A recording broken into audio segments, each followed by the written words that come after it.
Baik, kita mulai aja. Assalamualaikum warahmatullahi wabarakatuh. Teman-teman semuanya, bagaimana kabar hari ini? Mudah-mudahan kita semua selalu diberikan kesehatan. Oh iya, saya dengan Alisa Ramadhani Mas sebagai moderator hari ini yang bakal menemani kalian semua di webinar Risk Management dari jam 8:30 sampai dengan jam 8:30 malam. Bersama materi kita hari ini adalah Pak Aswin Sumarto. Pak Aswin boleh dicek sound, Pak? Bismillahirrahmanirrahim. Assalamualaikum warahmatullahi wabarakatuh. Oke, ada ya suaranya teman-teman. Nah, sebelum kita mulai, kita bacakan terlebih dahulu profil beliau. Beliau adalah Risk Management Practitioner, Risk Management dan HSE of PT Angkasa Pura Cargo, Professional Risk Management from RMI, Certified Risk Associate from LSPPM BNSP, Certified in Governance Risk Compliance from Risk Management Board, Certified Human Capital Management Staff Level from LSPM SDM Universal BNSP, Qualified Risk Management Officer from LSPM MKS BNSP, Bank Risk Management Level 1 from LSPP BNSP, Audit Intern Bank Auditor Level from LSPP BNSP, QHSE Management System Auditor ISO 9001-2015, ISO 14001-2015, ISO 45001-2018 from Bureau Veritas Indonesia, Anti Bribery Management System ISO 37001-2016, Auditor from PT Bina Petrogas Mandiri, Intermediate Computer Operator from BNSP, runner-up for the Supervision Unit Intern Program Risk Management Award of PT PAL Indonesia 2019, Best Candidate for the Position Quality Assurance Manager PT BTPN Syariah, Best Employees of PT BTPN Syariah 2014, Semifinalis BUMN Millennial Innovation Summit 2020 from Kementerian Badan Usaha Milik Negara, Associate Trainer of Revolution Mind Indonesia. Alhamdulillah luar biasa sekali ya teman-teman materi kita hari ini.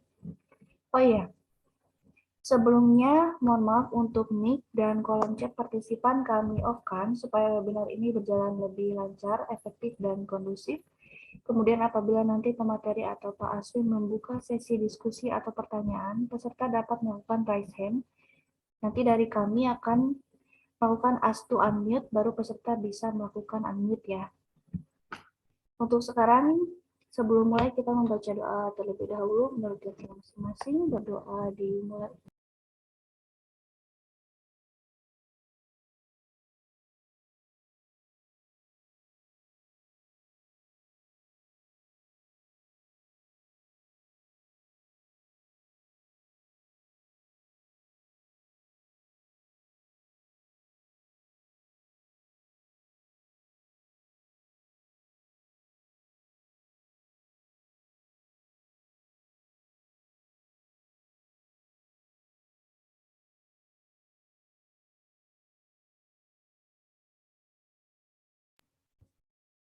Berdoa selesai, untuk selanjutnya kepada Pak Aswin kami persilahkan.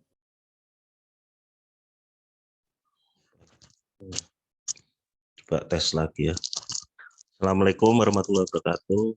Alhamdulillah rekan-rekan sekalian bisa berkenan hadir di dalam agenda hari ini ya, terkait dengan webinar Risk Management based on ISO 31000-2018.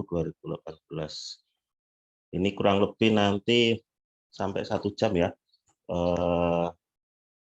Saya selesaikan dulu materinya, nanti saya akan buka pertanyaan. Silakan teman-teman nanti di ini ya, di chat, kolom chat bisa bertanya. Ada beberapa nanti 1 atau 2 pertanyaan yang mungkin karena keterbatasan waktu, jadi saya pilih saja nanti 1-2 pertanyaan yang akan saya bantu jawab. Oke, saya langsung saja ya terkait dengan materinya. Saya coba share screen. Nanti kalau ada kendala teknis seperti suara saya yang kurang jelas atau bahkan mati ya suaranya, atau ini slide-nya agak bergerak, mau di chat saja di situ. Oke, saya share materinya. Jadi yang akan saya share ini akan saya sampaikan secara garis besarnya saja ya rekan-rekan. Garis besarnya saja, untuk detailnya nanti ada di sesi yang Sabtu Minggu, karena kita bisa leluasa di sana. Kalau 1 jam itu membahas risk management itu 3 chapter sendiri ya, 3 chapter. Saya sebelumnya kalau ujian untuk kompetensi itu 3 hari full ya, 3 hari full training, baru 1 hari kemudian ujian. Jadi ini saya sampaikan secara garis besarnya saja, dan mohon maaf pertanyaan juga saya batasi ya, 1 atau 2 pertanyaan karena keterbatasan waktu. Oke, saya share. Oke, sudah muncul ya rekan-rekan. Oke, hari ini sesuai dengan agenda kita akan membahas ini ya, risk management ya, manajemen risiko. Ini berdasarkan salah satu pendekatan manajemen risiko ya. Ini menggunakan ISO 31000/2018. Jadi pendekatan manajemen risiko itu banyak ya rekan-rekan. Ada COSO IRM, ada mungkin yang sudah familiar rekan-rekan di bank ya, pakainya pakai Basel ya, Basel 1 sampai Basel 3, terus ASNZ-S itu juga bisa dipakai, terus yang Redbook-nya OCIG itu juga ada ya pendekatan manajemen risiko. Jadi banyak ya untuk pendekatan manajemen risiko ini banyak. Kali ini kita akan bahas satu saja ya, secara garis besar apa itu terkait dengan ISO 31000/2018. Oh iya, ini rekan-rekan menambahkan saja, apabila tadi sudah dijelaskan sama Mbak Alisa ya, untuk profil saya. Untuk yang ingin berdiskusi lebih lanjut bisa lewat di LinkedIn saya, bisa di-scan barcode di situ atau cari nama saya di situ, atau di mobile phone seperti yang tertera di slide ya. Oke, jadi ada beberapa agenda ya, item ya. Karena ini materinya cukup banyak, saya ringkas saja secara garis besarnya. Nanti kita akan bahas ini ya, beberapa poin terkait dengan tujuan, terus yang kita lanjut saja ke terkait dengan konsep risiko ya. Konsep risiko, terus kita masuk ke arsitektur manajemen risiko 2018. Oke, kita bahas yang pertama, kita objektifnya ya. Jadi walaupun singkat, mudah-mudahan ini enggak mengurangi esensi dari webinar kali ini. Jadi tujuan saya menyampaikan materi ini agar rekan-rekan bisa tahu konsepnya ya, agar tahu konsepnya risiko, mulai dari definisi ya, definisi, terus kewenangan pemilik risiko itu apa saja di situ, terus tahu ya sebagai ISO ini merupakan salah satu pendekatan risk management ya yang sudah diakui secara internasional. Oke, yang berikutnya ini mungkin yang dari peserta yang kurang lebih berapa? 600-an ya. Mungkin ada yang sudah sebelumnya sudah tahu ya risk management. Jadi refreshment lagi ya biar penyegaran kembali. Terus yang bagi yang belum tahu ini sebagai tambahan ilmu baru ya terkait dengan manajemen risiko. Terus yang keempat tahu garis besar arsitektur manajemen risiko. Oke, jadi pendekatan manajemen risiko itu banyak yang tadi saya sampaikan, mulai dari BESL sampai Red Book-nya OJIG ya, itu terkait dengan governance risk and compliance capability model di situ. Jadi banyak pendekatan manajemen risiko itu. Oke, nah kita akan mulai dari sini ya, definisi risiko ini. Saya ambil definisi risiko dari dua pendekatan manajemen risiko yang familiar. Yang pertama itu terkait dengan pendekatan risiko dari COSO IRM. Sebelumnya mungkin sudah kenal ya rekan-rekan ya, COSO itu sebelumnya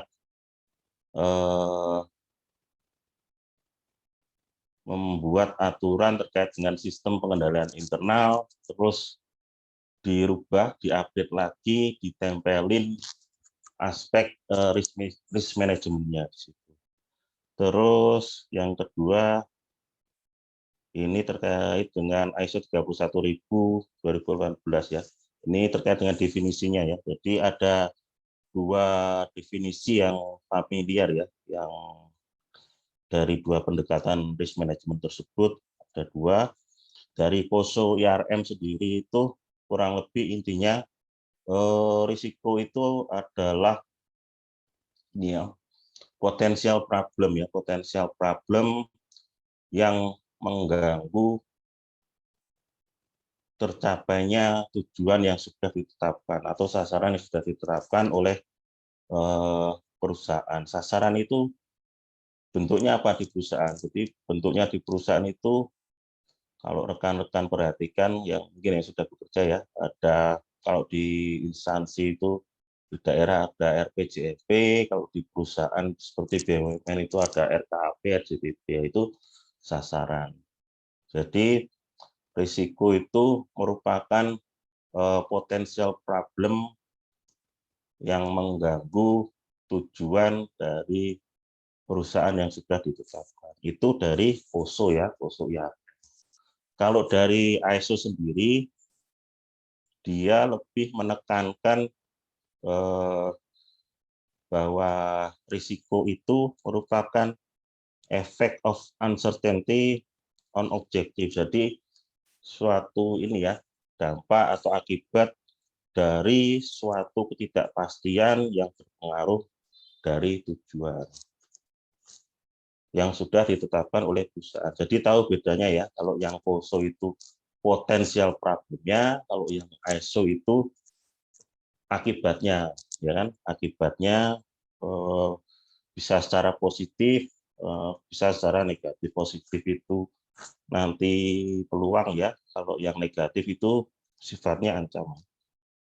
Tapi di definisi lain, jadi kalau rekan-rekan perhatikan di ISO itu sebenarnya juga menjelaskan definisi lain ya terkait dengan risiko ya. Jadi kalau yang dilihat di kanan atas pojok ya, itu mirip definisinya dengan COSO ya, dengan COSO IRM. Jadi risiko itu sering dikenali sebagai potensi kejadian yang berpengaruh terhadap tujuan. Tadi agak mirip, tapi yang sering disebut ya, definisi yang paling familiar, yang paling sering disebut itu yang untuk ISO itu efeknya atau dampaknya, dampak dari suatu kondisi ketidakpastian ya, yang nantinya akan berpengaruh terhadap tujuan. Oke, jadi risiko itu merupakan juga ini ya, kombinasi ya dari hasil kemungkinan dan dampaknya. Jadi likelihood sama consequences-nya. Terus ini dijelaskan juga efek ini suatu penyimpangan ya, atau deviasi yang diharapkan. Ini sifatnya bisa positif, bisa negatif, atau upside dan downside ya. Jadi kalau positif itu istilahnya opportunity, kalau yang negatif itu threat ya atau ancaman. Oke, itu definisi risiko. Ya, ada dua ya. Kalau yang menurut ISO sifatnya bisa positif dan bisa negatif. Nah, risiko itu muncul dari mana saja? Nah, risiko itu muncul dari beberapa sumber ya. Jadi sumber internal. Jadi internal itu yang ada di dalam suatu perusahaan itu sendiri ya, mulai dari orangnya, mulai dari metodenya, mulai dari peralatan yang digunakan, material ya kan, terus pendanaan ya terkait dengan uang. Itu terkait dengan aspek-aspek internal ya yang berpengaruh, yang mempengaruhi risiko, munculnya risiko. Kalau yang eksternal bagaimana Pak?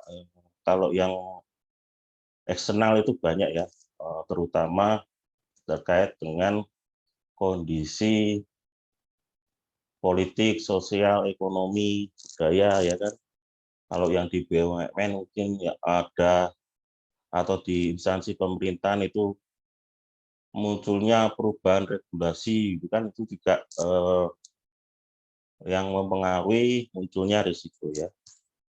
Terus yang nomor 2 sampai nomor 5 ini terkait dengan sasaran. Jadi risiko itu muncul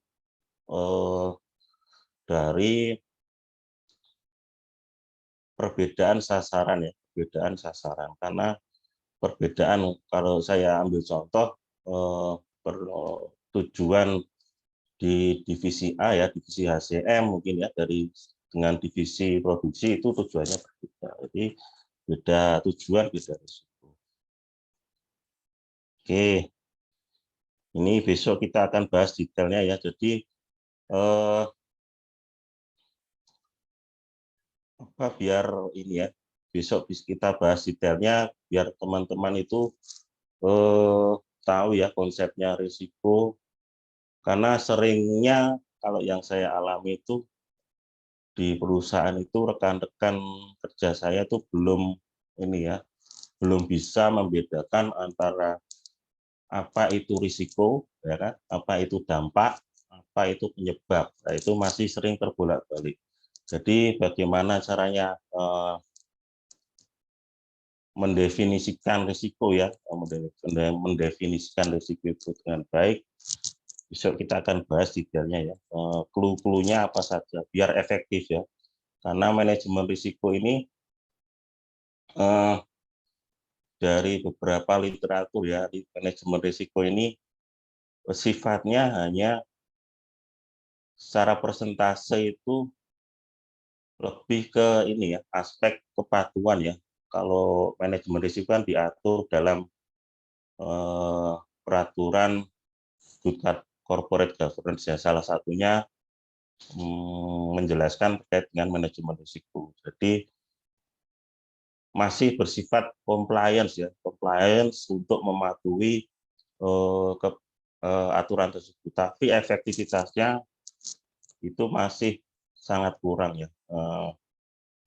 Dari beberapa literatur itu mengapa perusahaan itu menerapkan manajemen risiko, karena ya 60% lebih ya, 60%, 62% itu menjelaskan bahwa dia hanya agar memenuhi kepatuhan saja. Dari sisi aturannya, ini dikumpulkan ke direksi, dikumpulkan ke komite, dan lain-lain. Itu aspek kepatuhan. Tapi efektivitasnya, aspek kualitasnya penerapan manajemen risiko itu belum ya, belum secara merata di situ.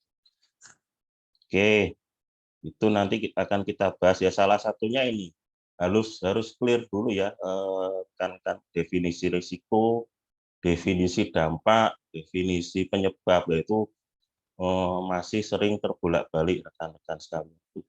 Kalau saya yang pernah mengalami ya, mungkin di rekan-rekan juga mengalami di situ, belum bisa membedakan risiko, penyebab, dan dampak. Nah, besok di sesi Sabtu Minggu akan kita pelajari ya, pelajari apa itu perbedaannya, clue-cluenya ya biar efektif itu seperti apa. Oke, itu terkait dengan ini ya, definisi risiko. Definisi risiko. Terus yang berikutnya kita akan membahas terkait dengan beberapa keuntungan. Beberapa keuntungan kita menggunakan ISO 31000/2018. Yang pertama itu ISO ini sudah diakui ya rekan-rekan, diakui oleh secara internasional. Ya, kalau rekan-rekan perhatikan ini, dia sudah digunakan ya dari yang ujung kiri atas ya itu ada Australia sampai ujung kanan bawah Vietnam. Jadi sudah secara internasional sudah diakui.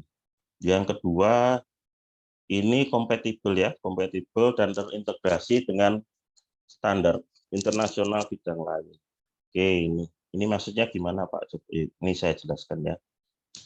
Oke, ini saya terintegrasinya tuh di mana. Jadi ISO ini ada beberapa turunan ya, yang sebelah sisi kiri ada, kalau rekan-rekan mau mempelajari ya definisi apa itu risiko, apa itu dampak, apa itu likelihood, itu ada di definisi atau di kosakata manajemen risiko itu di SNI ISO 73 di situ. Terus kita kalau bicara terkait dengan teknik ya, teknik risk assessment-nya banyak ya di situ diatur di ISO 31010 itu ada kurang lebih 31 pendekatan risk assessment, jadi cukup banyak di situ. Terus untuk panduan penerapannya sendiri itu juga ada di ISO 31004, termasuk dia membedah bagaimana integrasinya ke dalam proses bisnis atau ke dalam sistem manajemen. Nah, besok kita akan contohkan juga di situ mengintegrasikannya bagaimana. Terus di standar lain ya, mungkin di rekan-rekan ada yang bekerja di manufaktur atau di industri konstruksi, mungkin nggak asing lagi ya dengan ISO 3 macam ISO ini ya, ISO 9001, ISO 14001 sama ISO 45001. Itu kalau 9001 itu terkait dengan mutu, 14 itu terkait dengan lingkungan, 45 itu terkait dengan K3. Nah, itu integrasinya di mana, Pak? Itu didetailkan secara spesifik di klausulnya ya, di dalam klausul masing-masing sistem manajemen tersebut. Jadi kalau rekan-rekan perhatikan di klausul 6.1 ya, itu di masing-masing standar sistem manajemen itu sudah ini ya menjelaskan bagaimana melakukan identifikasi, melakukan risk assessment. Jadi diatur di klausul tersebut pertimbangannya apa saja. Pertimbangannya ada beberapa itu di situ ya. Ada di klausul 4.1 sama 4.2. Jadi 4.1 itu terkait dengan konteks internal dan eksternal perusahaan, dan 4.2 itu terkait dengan pihak-pihak yang berkepentingan ya, terkait dengan perusahaan ya di situ, karena itu ada pengaruhnya terhadap peta risiko di perusahaan. Terus klausul di 51 itu terkait dengan ini ya, komitmen dari top manajemen. Jadi salah satu komitmen dari top manajemen itu membuat kebijakan manajemen risiko. Itu diatur di situ. Jadi ada ya relevansinya kalau rekan-rekan ada di perusahaan yang menggunakan ISO tersebut, di situ integrasinya ya antara ISO 31000 ini dengan standar sistem manajemen. Jadi itu integrasinya. Jadi ada perbedaan ya rekan-rekan. Kalau yang ISO 31000 ini sifatnya pedoman ya. Kalau yang belakangnya 11 itu ya, 9001, 14.001, 45.001 itu persyaratan. Jadi secara klausulanya pun berbeda ya.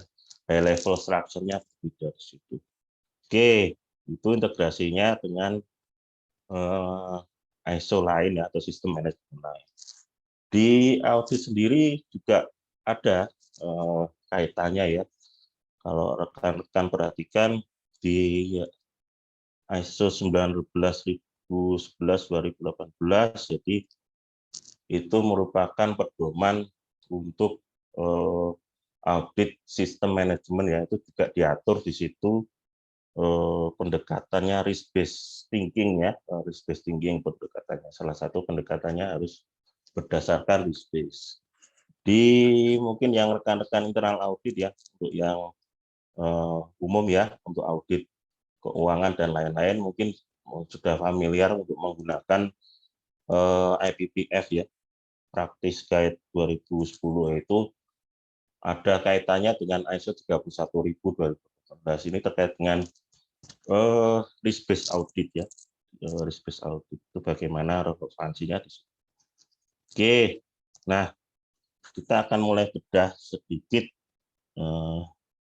ini ya, arsitektur manajemen risiko 31.000/2018. Ini saya sampaikan secara besarannya saja, untuk detailnya isinya apa nanti akan saya sampaikan di sesi yang hari Sabtu minggu ya.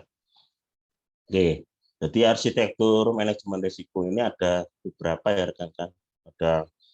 Ada prinsip, ada kerangka kerja, ada proses. Oke, kalau prinsip ini garis besarnya nyawanya ya, atau ruhnya manajemen risiko. Nah, ke bawah yang gambar ungu ya, itu kerangka manajemen risiko itu kita bicara nanti terkait dengan organnya atau tata kelola risikonya, ya kan?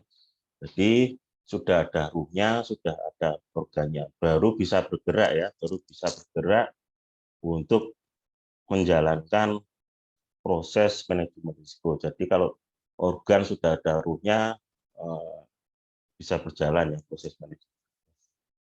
Nah, kita akan bahas satu persatu ya, mulai dari apa itu prinsip, apa itu kerangka, apa itu proses. Oke, sebelum masuk ke sana, akan saya jelaskan dulu terkait dengan definisi manajemen risiko.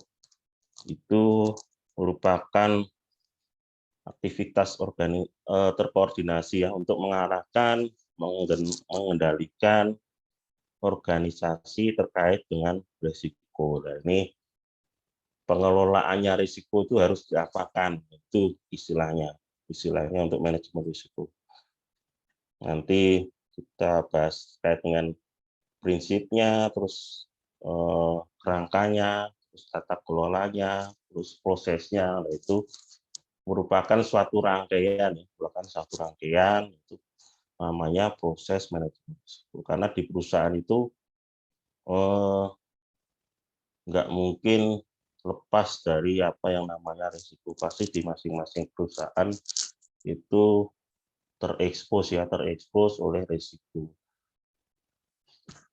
Nah, bagaimana mengelolanya, bagaimana memetakannya, bagaimana treatment-nya, ya kan, itu merupakan definisi dari manajemen risiko. Bagaimana mengukurnya, ya kan, treatment-nya bagaimana, apa saja yang dipertimbangkan, itu definisi manajemen risiko menurut ISO 31000. Nah, ini ada beberapa perbedaan juga, karena sebelumnya sudah ada versi yang sebelumnya ya rekan-rekan. Diperhatikan sebelum yang versi 2018 itu ada yang versi 2009. Apa saja sih perbedaannya? Kurang lebih ada 3 garis besar perbedaan di sini. Yang pertama, tata kelola risiko ini menjadi bagian yang terintegrasi. Jadi namanya enterprise risk management ya. Jadi terintegrasi ke seluruh bagian proses unit kerja, ya kan, anak perusahaan itu harus satu pengelolaan, jadi satu pengelolaan, jadi align, jadi terintegrasi di situ, jadi nggak bisa lepas di situ. Itu maksudnya terintegrasi. Yang kedua, yang sebelumnya itu ISO masih dipandang kreatif ya, jadi setelah baru kejadian baru sadar oh pentingnya risiko. Nah, untuk pendekatan manajemen risiko yang 2018 ini lebih agile ya, lebih iteratif ya, sesuai dengan perkembangan proses bisnis perusahaan. Terus yang ketiga, ini sistem manajemen risiko diperkaya ini ya dengan konteks eksternal, karena konteks eksternal ini sangat berpengaruh ya, terutama dalam bobot risiko ya, proses perhitungan bobot risiko apabila suatu perusahaan aspek eksternalnya itu lebih kuat atau aspek hal-hal sifatnya yang nggak bisa kita kendalikan ya, di luar kendali perusahaan itu lebih kuat, maka bobot risikonya juga semakin tinggi. Makanya di ISO ini diatur ya secara eksternal. Oke, itu ini ya perbedaan dari versi sebelumnya. Oke, kita akan bahas garis besarnya, kurang lebih ada 3 topik di sini, ada prinsip, ada kerangka, ada proses. Oke, untuk prinsip, jadi itu ada di titik tengah ya rekan-rekan. Kita mulai definisi dulu ya. Jadi definisi prinsip manajemen risiko ini merupakan suatu landasan ya untuk mengelola risiko dan harus dipertimbangkan atau menjadi acuan ketika akan merancang menetapkan kerangka kerja dan proses manajemen risiko. Seperti yang saya sampaikan tadi ya rekan-rekan, jadi prinsip manajemen risiko ini adalah ruhnya atau nyawanya manajemen risiko. Jadi harus benar-benar dipertimbangkan, harus benar-benar dicamkan. Nah, itu isinya apa saja ya di situ terlihat ya, kalau di titik tengah itu yang itu tujuan ya rekan-rekan. Jadi tujuan manajemen risiko ada di situ. Jadi manajemen risiko ini diterapkan untuk menciptakan dan melindungi nilai organisasi dengan cara meningkatkan kinerja, mendorong inovasi, dan mendukung pencapaian sasaran perusahaan. Jadi mengawal ya rekan-rekan, agar tujuan yang baik yang sudah ditetapkan di unit kerja atau secara korporasi atau secara proyek itu semuanya tercapai ya, aspek-aspeknya itu tercapai tujuannya. Jadi sedari awal risiko-risiko itu dikendalikan agar tujuannya tercapai. Jadi apa saja sih prinsip-prinsip manajemen risiko? Ada 8 ya di situ, mulai ada terintegrasi, terstruktur dan komprehensif, disesuaikan, inklusif, dinamis, informasi terbaik yang tersedia, faktor manusia dan budaya, dan perbaikan berkesinambungan. Maksudnya apa saja saya sampaikan ya, definisi masing-masingnya. Oke, jadi kalau terintegrasi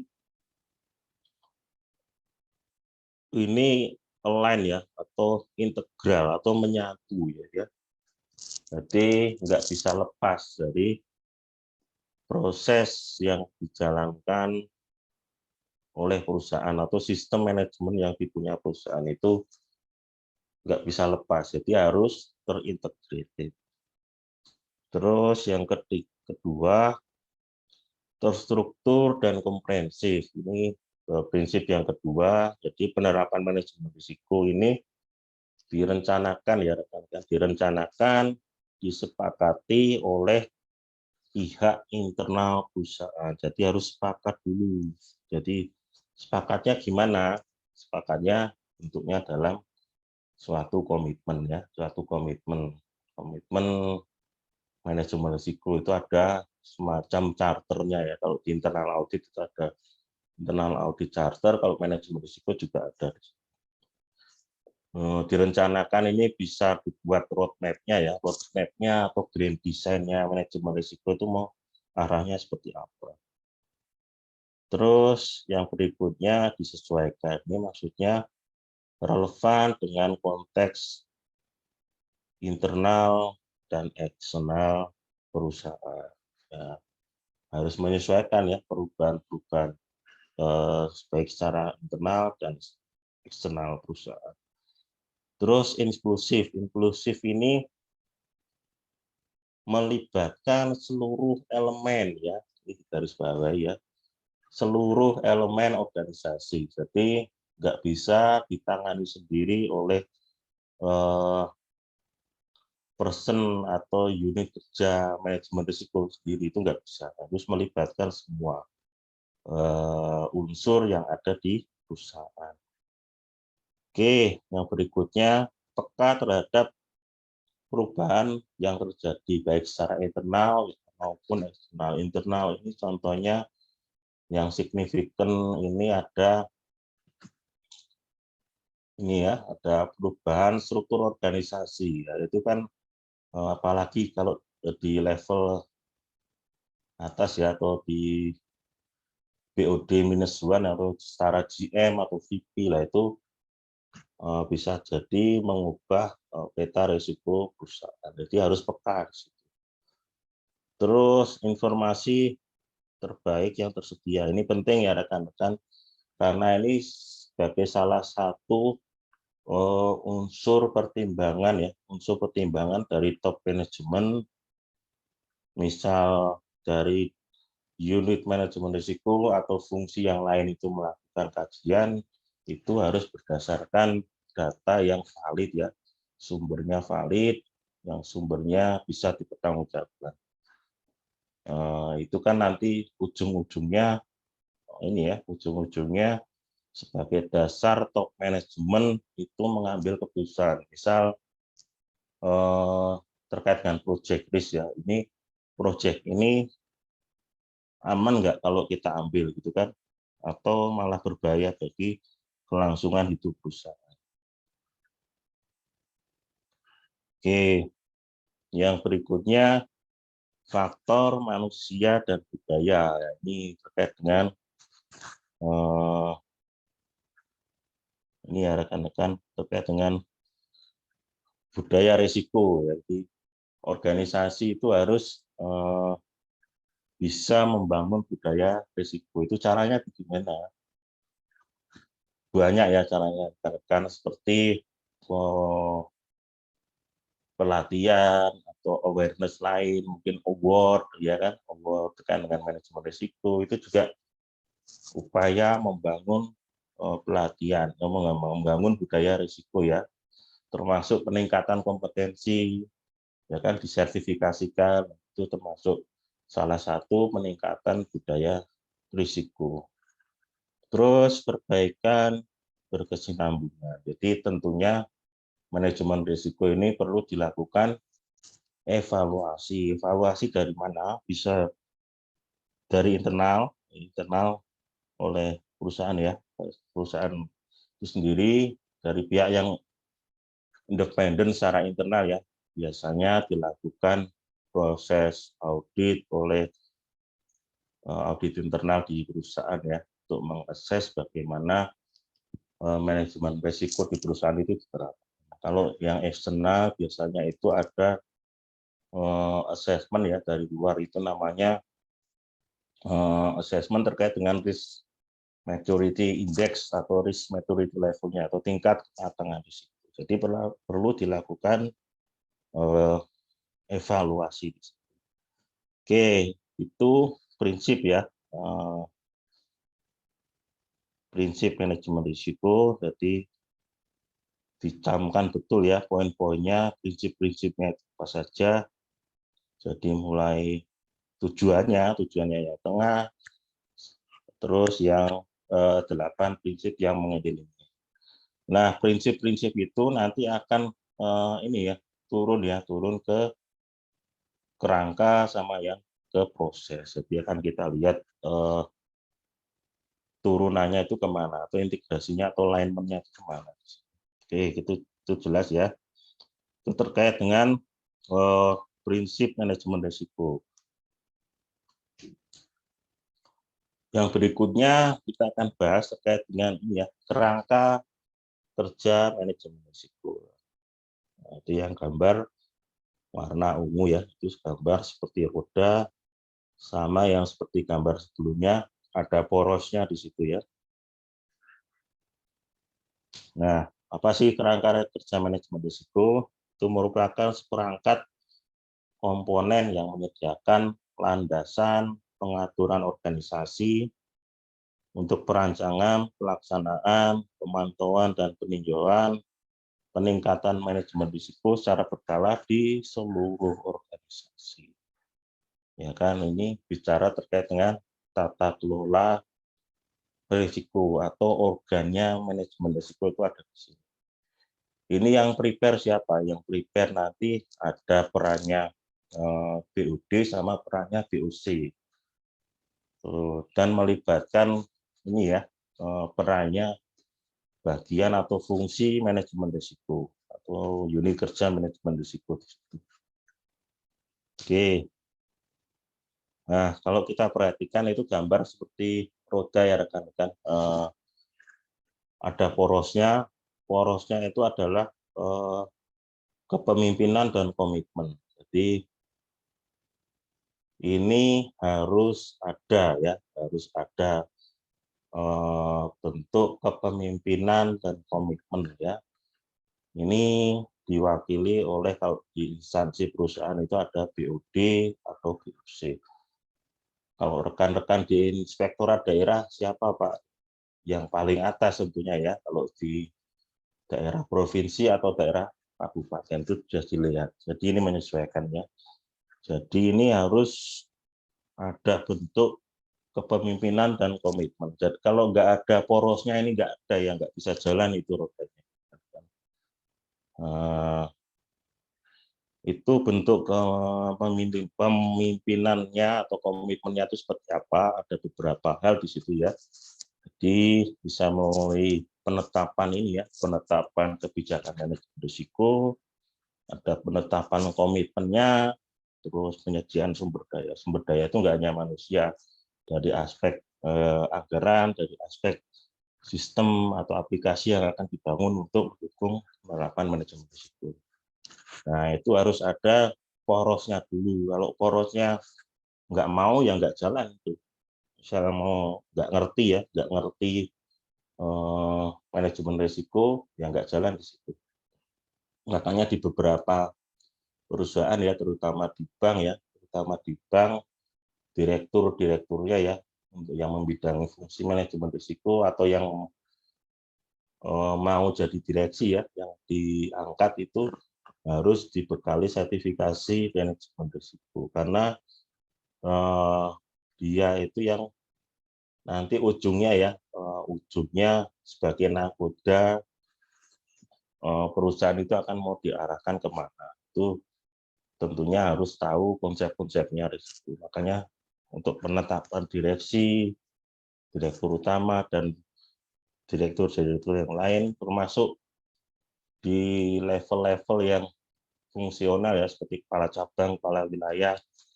Nah, itu harus dibekali sertifikasi kompetensi manajemen risiko ya, sebagai suatu persyaratan.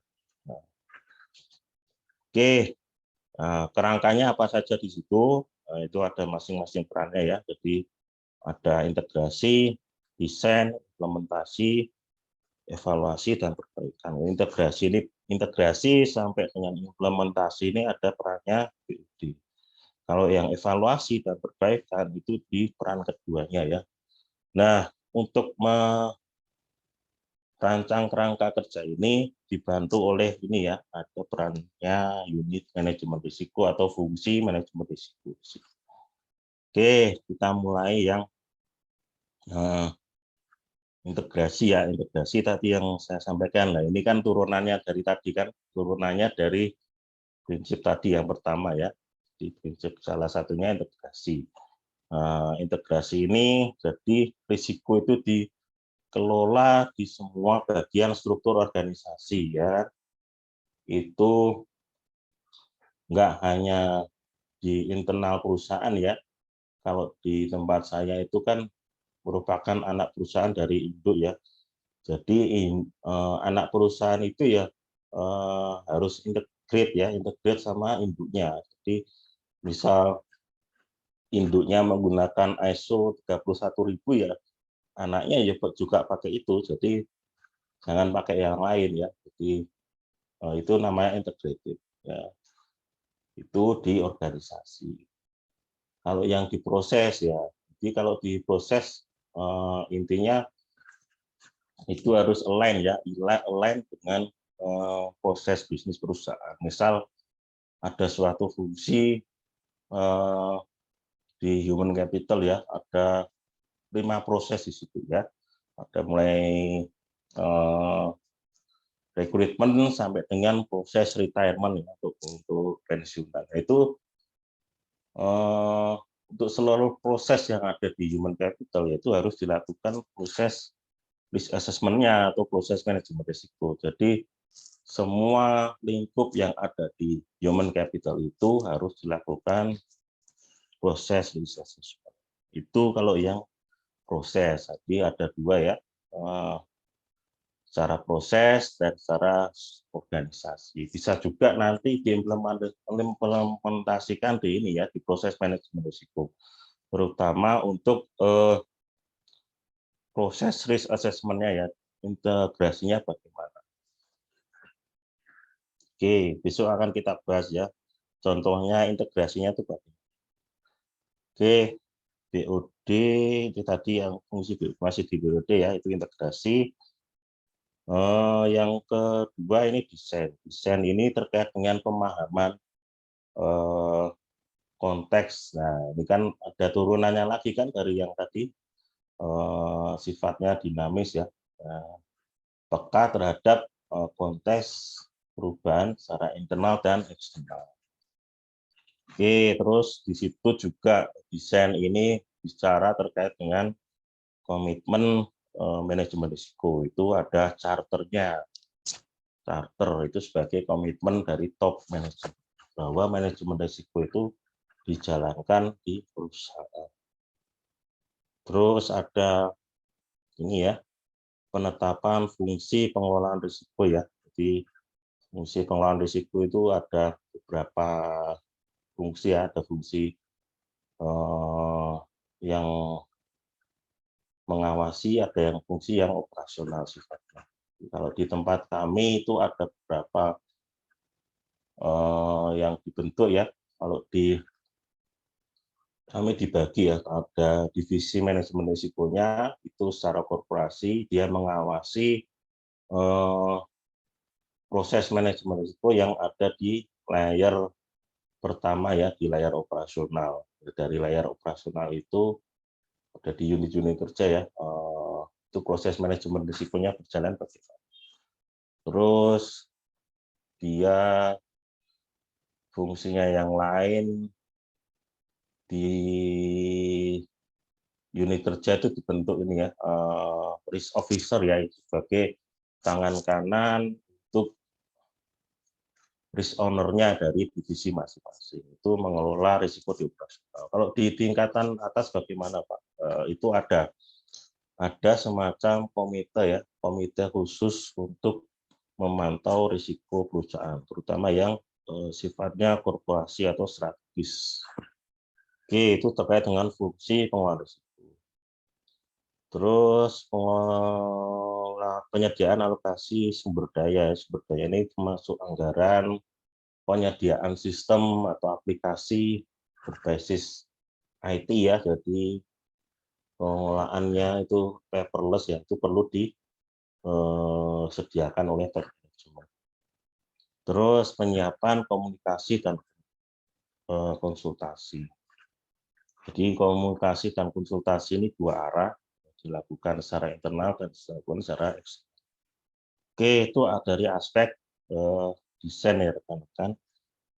Terus yang berikutnya ada aspek implementasi ya. Implementasi ini bentuknya semacam roadmap atau program kerja ya. Jadi roadmap manajemen risiko, milestone-nya dari tahun pertama sampai tahun kelima itu programnya apa saja. Itu perlu ditentukan atau ditetapkan. Terus evaluasi. Evaluasi ini tadi yang sama ya, yang di prinsip ya. Jadi bisa melalui kegiatan audit internal untuk divisi manajemen risiko atau yang sifatnya operasional ya. Jadi kalau rekan-rekan di audit internal itu melakukan proses audit, itu kan nanti ada temuan-temuan yang akan muncul ya. Nah, nanti itu dicek lagi di mana? Di fungsi-fungsi yang terkait ya. Misal mengaudit divisi A itu dicek risk registernya itu sudah masuk atau belum temuan. Nah, kalau belum ada ya ditambahkan. Bisa melalui juga risk maturity index assessment ya, risk maturity level untuk mengukur tingkat kematangan risikonya. Terus itu peran BOD sama BOC ya, jadi dua fungsi di situ. Terus yang peran BOD dan BOC lainnya ini perbaikan ya, perbaikan ini terkait dengan efektivitas kerangka yang sudah dijalankan ya. Jadi mulai dari integrasi sampai dengan evaluasi ya kan.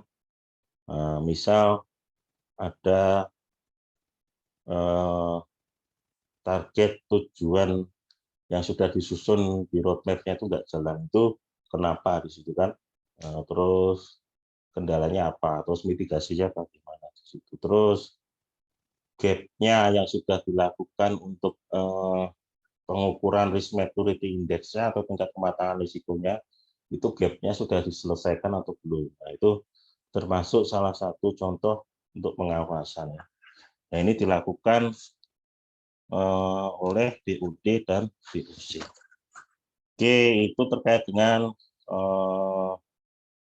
kerangka manajemen risiko. Oke, kita bahas selanjutnya terkait dengan ini ya rekan-rekan.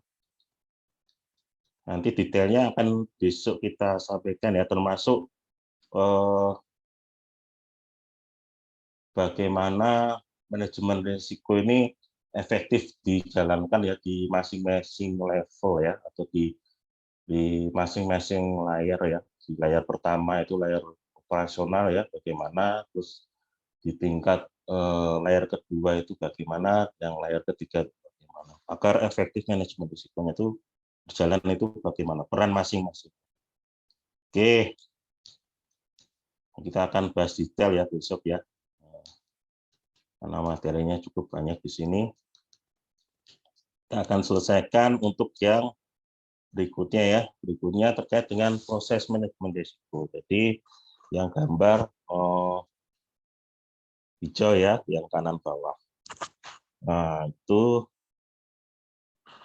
jadi apa saja yang akan kita bahas di sini secara garis besar, ada aspek ini ya, proses komunikasi dan konsultasi. Terus ada lingkup konteks kriteria. Terus kita akan bahas juga terkait dengan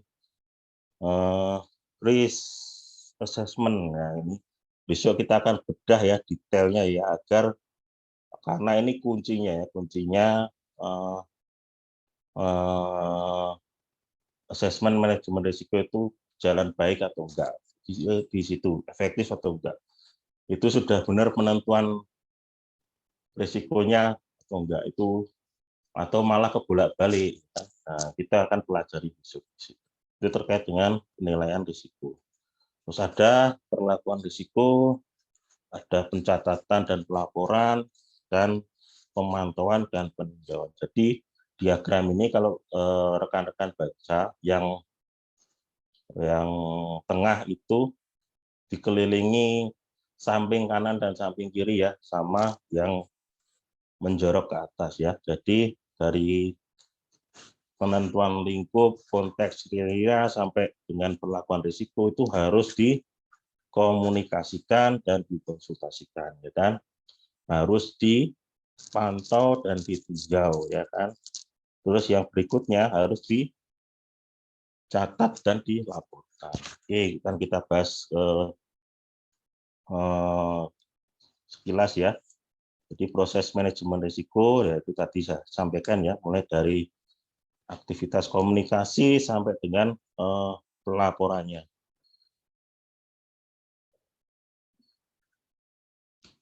Nah, saya sampaikan singkat saja, komunikasi ini dilakukan dua arah ya, karena ini terkait dengan SDM ya, jadi keahliannya unit manajemen risiko sama keahliannya di fungsinya tingkatan operasional itu kadang masing-masing mempunyai kualifikasi sendiri ya, jadi beragam keahlian ya, di tiap prosesnya. Nah, itu perlu mendapatkan prosesnya, proses komunikasi dan konsultasi. Kenapa? Agar efektif di situ intinya. Itu dilakukan secara internal dan eksternal. Nah, ini contoh untuk internal dan eksternalnya. Nah, kalau lingkup itu lingkup konteks kriteria ya. Jadi kita akan bahas lingkup itu skopnya ya, skopnya penerapan manajemen risiko itu akan dibahas di level mana, ya kan? Apakah di level korporasi, apakah di level divisi atau di project atau ketiga-tiganya itu perlu ditentukan. Terus konteks ya, konteks internal dan eksternal itu juga perlu ditetapkan di situ. Kriteria itu kita akan bahas ini ya, matriks ya, matriks risiko. Jadi ini terkait dengan bobot risiko yang nanti akan dilakukan assessment-nya ya. Jadi kriteria likelihood-nya, kriteria konsekuensinya itu perlu ditentukan, termasuk kriteria risk tolerance dan risk appetite di situ, termasuk juga ini efektivitas existing kontrolnya itu perlu ditentukan di situ ya. Besok kita akan bahas. Terus yang berikutnya penilaian risiko atau risk assessment ini sudah diatur ya, diatur di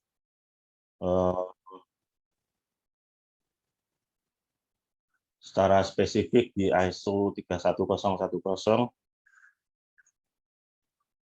Jadi ada identifikasi sampai dengan evaluasi di situ. Oke. Identifikasi itu identifikasi risikonya ya, risikonya dari sumbernya apa saja atau potensial problemnya yang akan berpengaruh terhadap tujuan itu apa saja. Terus analisis ini ya, perhitungannya, penyebabnya, terus likelihood konsekuensinya, ya, itu sama bobot risikonya. Terus evaluasi risiko, setelah kita tahu masing-masing bobot risikonya gitu, kita ranking ya, untuk nantinya akan dilakukan di bawahnya ya, diagram bawah itu namanya perlakuan risiko. Itu mau diapakan? Perlakuan risiko itu ada beberapa macam ya rekan-rekan.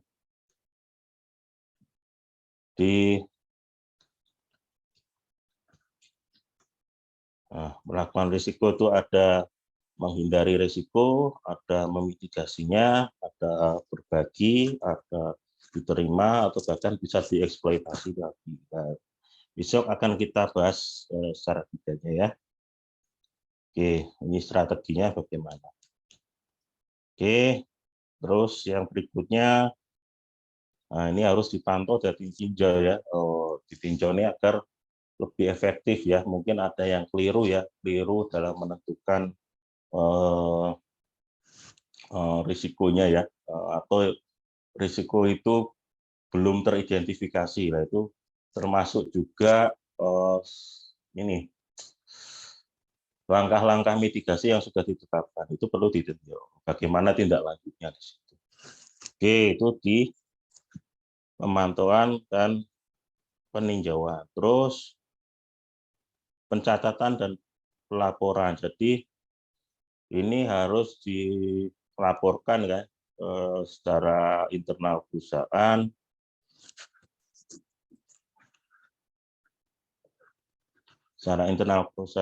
ya kan, ke pihak yang berwenang ya, karena ini aspek yang sifatnya konfidensial ya. Oke, itu yang saya materi hari ini untuk webinar. Kalau ada satu pertanyaan dipersilakan. Ini sekali lagi ini saya sampaikan garis besarnya ya rekan-rekan. Untuk detailnya besok Sabtu Minggu agar bisa leluasa. Oke, kalau ada yang mau ditanyakan silakan 1 atau 2 pertanyaan. Pas ini 20.31 nanti 20.45 lah kita akhiri di sini. Ada yang mau bertanya silakan raise hand. Silakan Mbak Alisa difasilitasi. Baik, silakan Pak Abdi Kurniawan. Ya, selamat malam, terima kasih. Ya, silakan Pak Abdi. Baik. Terima kasih Pak kepada fasilitator yang telah memfasilitasi adanya diklat atau BIMTEK ini. Kemudian terima kasih pada Pak Aslin atas penyampaian materi pembuka mungkin ya. Iya, Pak. Mungkin ya, Pak. Ya, besok akan dijelaskan lebih lanjut detail dari tiap yang akan disampaikan ini. Namun mengawali perjumpaan kita, mungkin saya akan menyampaikan satu pertanyaan aja Pak terkait ya slide yang sementara ditempatkan juga khususnya di identifikasi resiko. Nah mungkin ya mungkin berdasarkan pengalaman saya ya di kebetulan saya salah satu ASN di regulator di salah satu kementerian. Ketika dalam sebuah instansi kita kan strukturnya itu hierarki Pak ya.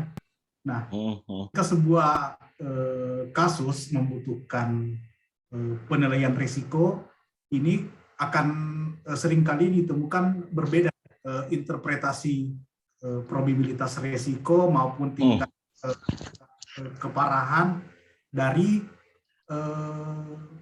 misalnya hierarki di terbawah mungkin di jajaran staf atau fungsional. Tapi di top manajemen itu akan berbeda. Nah, kira-kira sebagai gambaran awal bagaimana menjembatani perbedaan tersebut? Apakah sebaiknya setiap level membuat analis sendiri kemudian disatukan atau cukup top down atau bottom up? Saya kira itu saja Pak, terima kasih. Oke, Pak Abdi dari mana Pak? Halo, tes. Suara saya terdengar ya? Ya, saya kebetulan dari Kementerian Perhubungan Pak. Oh, alhamdulillah. Oke, ini perbedaan ini ya Pak, perbedaan persepsi ya, perbedaan penentuan risiko ya. Jadi penentuan risiko ya diawali dari divisi masing-masing atau unit kerja masing-masing. Itu kan acuannya begini Pak. Jadi itu di cascade ya, di cascade mulai dari penyusunan RJBP, RKAP ya kan, rencana jangka panjang turun ke rencana jangka pendek, turun ke KPI ya atau program kerja. Jadi masing-masing itu program kerja ada KPI-nya. Nah, ini turun ke KPI ya. Untuk KPI itu nanti ada KPI divisi ya, KPI divisi, KPI direktorat ya sebagai top management. Nah, itu setelah setelah di cascade kan ya, setelah di cascade ke dari rencana kerja yang sudah ditetapkan. Nah, itu kan nanti di cascade ke divisi ya. Divisi itu nanti yang menyusun, Pak. Jadi yang menyusun semacam risk assessment-nya atau risk register-nya. Itu based on apa? Based on KPI yang sudah ditetapkan atau yang sudah di cascade di masing-masing unit kerja atau fungsi. Disitulah itu wewenangnya dari masing-masing divisi ya. Tadi yang saya sampaikan di salah satu prinsipnya itu kan inklusif ya. Jadi melibatkan seluruh elemen perusahaan. Jadi di masing-masing elemen itu kan punya kewenangan mengelola risiko masing-masing ya. Nah, makanya yang tahu risikonya di divisinya ya, yang risk owner-nya itu sendiri ya, risk owner-nya itu sendiri yang tahu ya. Makanya itu diawali dari bottom up ya, dari divisi sampai di summarize atau diagregasi ke tingkat korporasi. Itu terus terkait dengan perbedaan ini ya, perbedaan tadi terkait ini ya, bobot risiko ya. Jadi bobot risiko itu pertimbangannya banyak Pak. Jadi salah satunya itu kan hasil perkalian antara kemungkinan sama dampak ya, jadi likelihood sama konsekuensi ya. Jadi likelihood-nya itu bagaimana menentukannya ya. Itu based on ini Pak, kalau yang apa tingkat kemungkinan itu bisa merujuk ke database kinerja capaian sebelumnya. Jadi kan itu berdasarkan, kalau yang rekan-rekan sudah tahu itu indikator risiko ya. Indikator risiko itu merupakan turunan dari KPI ya. Jadi capaian kinerja sebelumnya itu bagaimana. Misal ada terkait dengan rasio keuangan yang dalam beberapa tahun nggak tercapai lah, itu kan berarti tingkat keseringannya itu tinggi atau sering kan di situ. Nah, itu kita bisa tentukan di situ. Itu professional judgment ya, karena berdasarkan ini data yang valid ya, berdasarkan data risk indikator yang sudah ada ya, jadi kinerja tahun sebelumnya. Itu bisa jadi aktual. Itu sebagai professional judgment. Bagaimana dengan dampaknya? Kalau dampak itu kan bicara dengan luasan ini ya, luasan efeknya ya. Jadi dari aspek operasionalnya, aspek keuangannya, aspek legalnya itu tercakup ke semua atau enggak. Kalau tercakup semua, artinya dampaknya juga luas. Kalau luas, berarti secara bobot itu juga tinggi ya. Jadi secara perkalian, tadi likelihood-nya sering, terus dampaknya luas. Berarti kan secara bobot risikonya tinggi ya di situ. Nah, itu cara memperhitungkan ini ya, memperhitungkan bobot risikonya. Ada lagi ini terkait dengan existing kontrolnya ya. Existing kontrolnya itu sudah efektif atau belum. Nah, itu bisa salah satu yang mempengaruhi bobot risiko.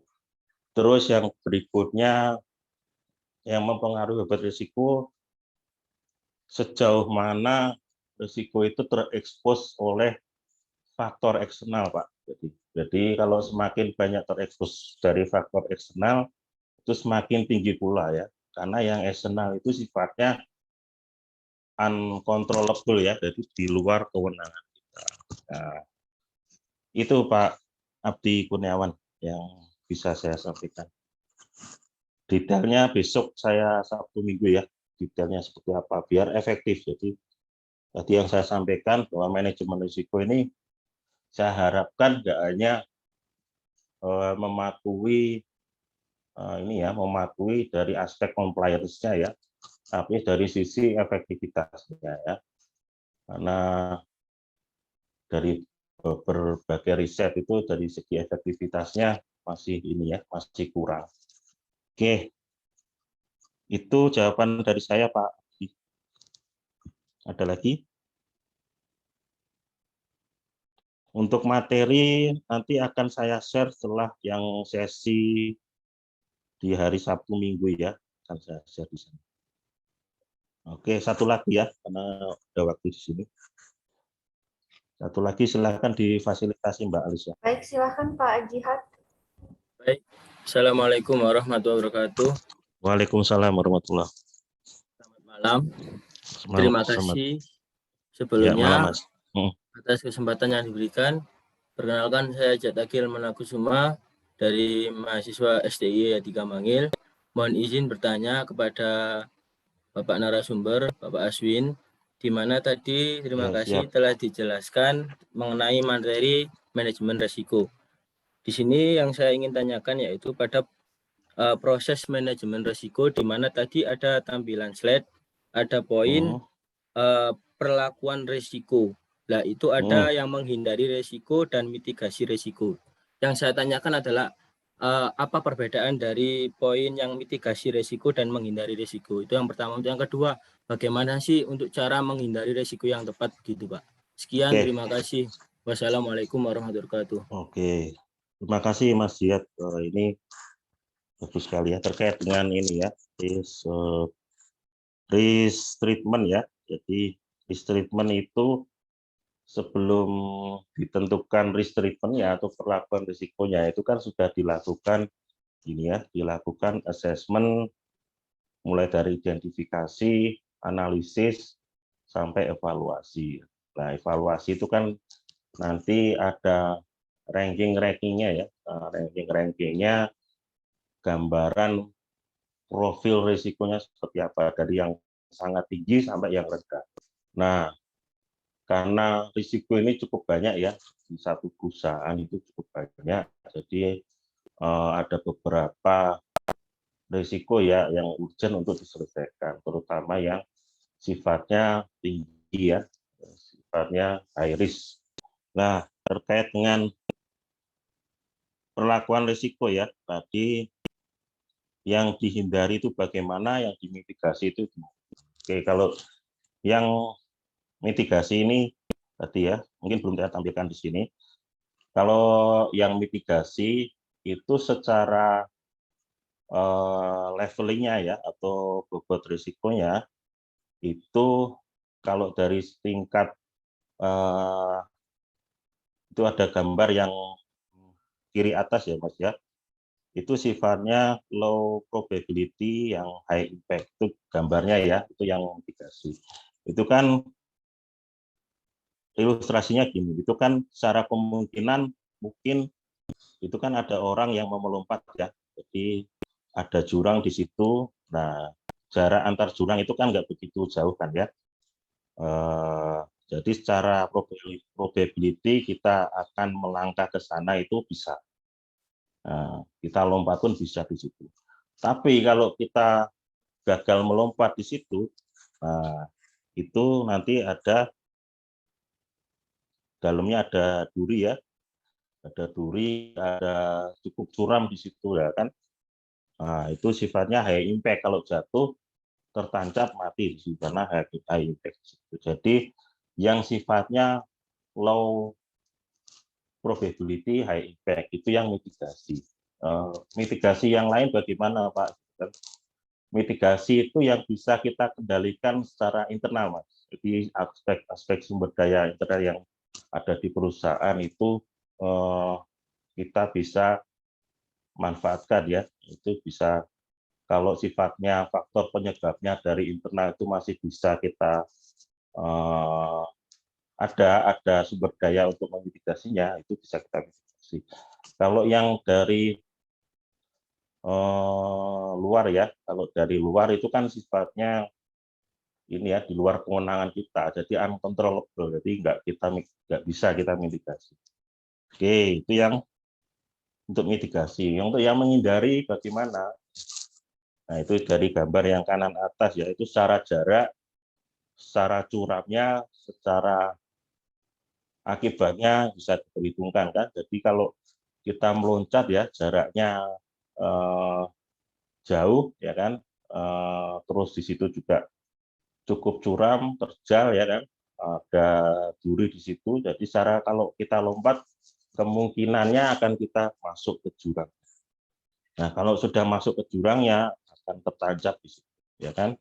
Jadi secara probability dan secara konsekuensinya itu tinggi. Jadi ekstrim ya kalau di secara peringkatnya ekstrim. Itu Mas Jihad.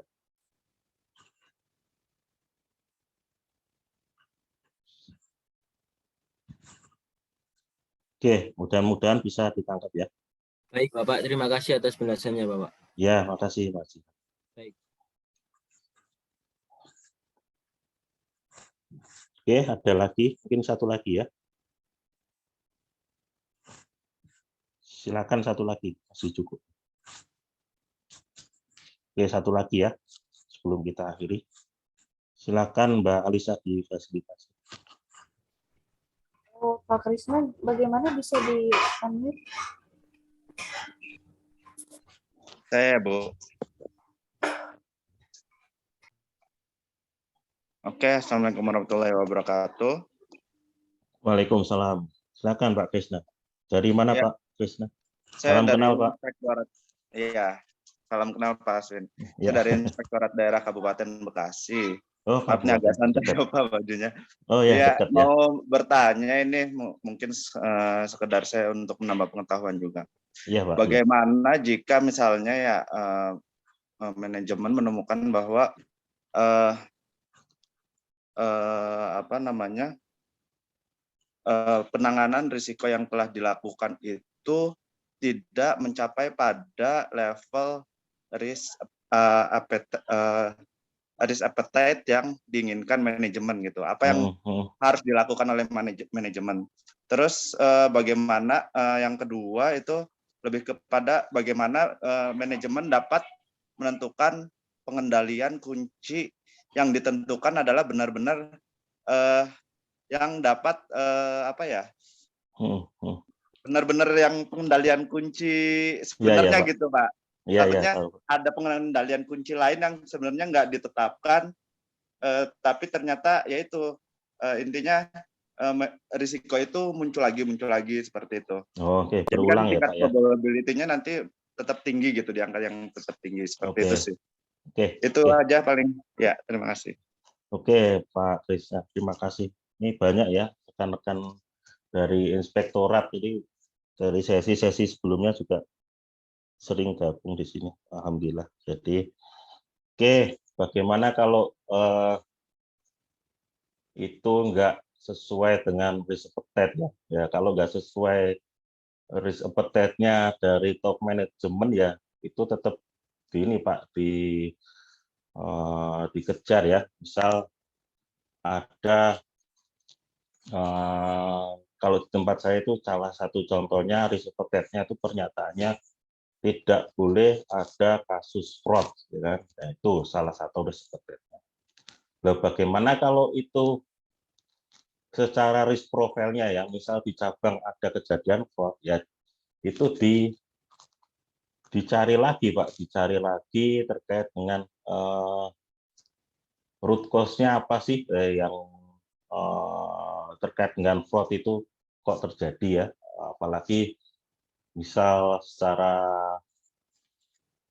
ini ya, secara perusahaan ini sangat merugikan ya, karena fraud itu kan aspeknya banyak dampaknya, secara kerugian perusahaan, reputasi ya, citra itu pasti. Jadi kalau ada kejadian fraud atau jadi kan appetite-nya dari perusahaan kan nggak tercapai ya, dicari biar itu bisa ketutup dan nggak bisa terulang lagi, yaitu misal diberikan awareness lagi atau dimasukkan ini ya, misal masuk daftar hitam perusahaan, nah itu bisa juga bisa jadi efek jerah di situ. Itu salah satu untuk pendekatan bagaimana, contoh ya untuk pendekatan bagaimana risk appetite itu dicapai, itu salah satu contohnya.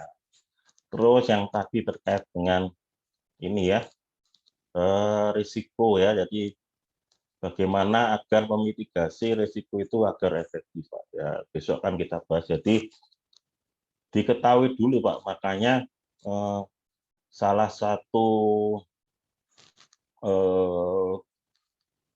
ciri ya manajemen risiko yang efektif itu dilihat dari root cause-nya itu ketemu.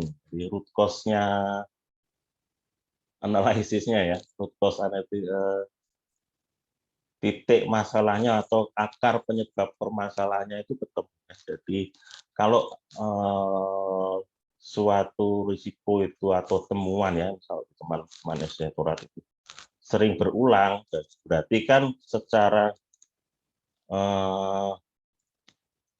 pengendalian internalnya itu lemah. Bagaimana lemah? Salah satu cirinya adalah dia hanya merekomendasikan penyebabnya itu secara korektif, jadi enggak secara preventif. Jadi memperbaiki ininya saja. Kalau misal saya contohkan ya, misal ada gelas pecah kesenggol ya, senggol. Jadi kita mitigasinya ya enggak hanya menyapu bekas cucian gelas, bekas gelas yang pecah itu, tapi preventifnya juga diperhatikan, Pak. Jadi mungkin gelasnya agak diletakkan agak ke tengah, gitu kan? Atau setelah selesai minum diletakkan di dapur. Nah, itu kan memitigasi ya, memitigasi dari root cause-nya. Itu secara korektif dan preventif. Jadi, korektifnya membersihkan pecahan gelas, preventifnya ya nggak diletakkan di tepi meja atau diletakkan di bagian lain. Nah, seperti itu ya. Jadi itu salah satu kalau yang berulang itu ya nggak efektif, Pak. Nggak efektif dari sisi penggalian root cause-nya ya.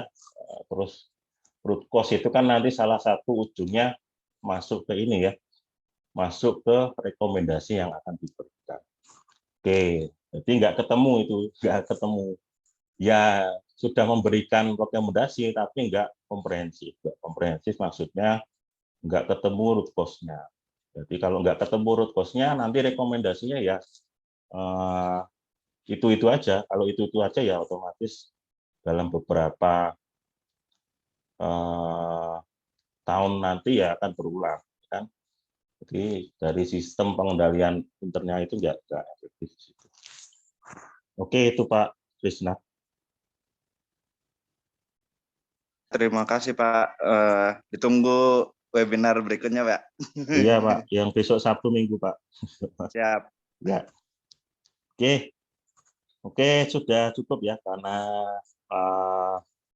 sudah melebihi waktu yang ditetapkan. Saya kembalikan ke moderator Mbak Alisa. Silakan Mbak. Baik, sebelum ditutup seperti biasa ya teman-teman, dinyalakan dulu kameranya karena kita akan memasuki sesi foto dan waktu pertanyaan, sesi pertanyaan sudah habis.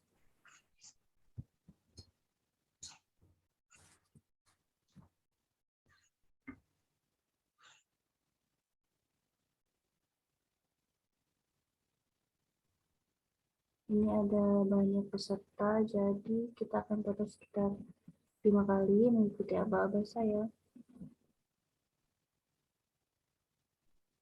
Hitung dari 1 sampai 3. 1, 2, 3.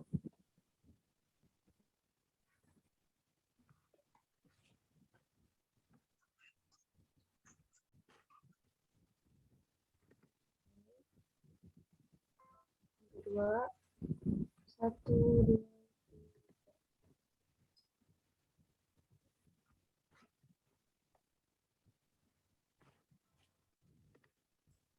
Ketiga, 1, 2, 3.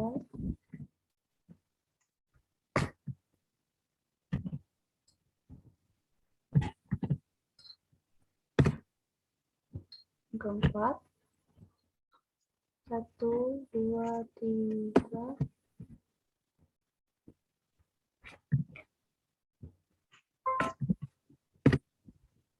Yang terakhir, 1,